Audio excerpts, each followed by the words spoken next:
લોકસભાના ઉમેદવાર રાજેશ ચુડાસમા વિસાવદરમાં કાર્યકરોની પાકી હાજરી।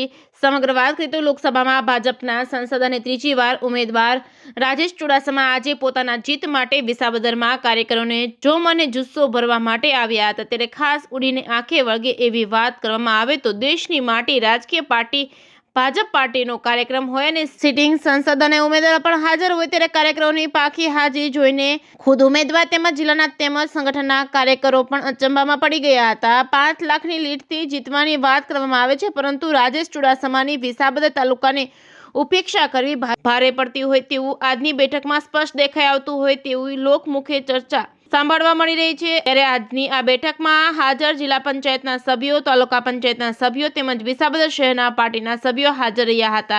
ત્યારે ઉમેદવાર તેમજ જિલ્લા સંગઠનના હોદ્દેદારો દ્વારા ચૂંટણીની કામગીરીમાં જોડાઈ જવા અને જંગી લીડથી જીતાડવાની અપીલ કરી હતી। જે કે ન્યૂઝ ગુજરાતી સાથે હરેશ મહેતા, વિસાવદર। આજે વિસાવદર તાલુકા અને શહેરના મંડળના સૌ આગેવાનો અને કાર્યકર્તાઓ સાથે શુભેચ્છા મુલાકાત માટે આવ્યો હતો।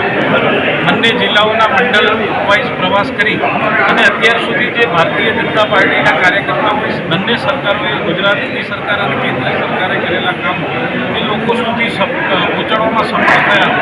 એના કારણે આજે ભારતીય જનતા પાર્ટી ગુજરાતમાંથી દેશમાંથી દુનિયાનું નેતૃત્વ કરી રહ્યા છે। ત્યારે સૌ કાર્યકર્તાઓ મળીને ખૂબ ઉત્સાહ જોવા મળ્યો છે અને અમારો જે સંકલ્પ છે પાટીલ સાહેબનો 5 લાખની લીડથી લોકસભા જીતવી, એ સંકલ્પ સાથે અમે બધા કાર્યકર્તાઓ સાથે મળીને આ લોકસભાની સીટ 5 લાખની લીડથી વધારે જીતી શકીએ।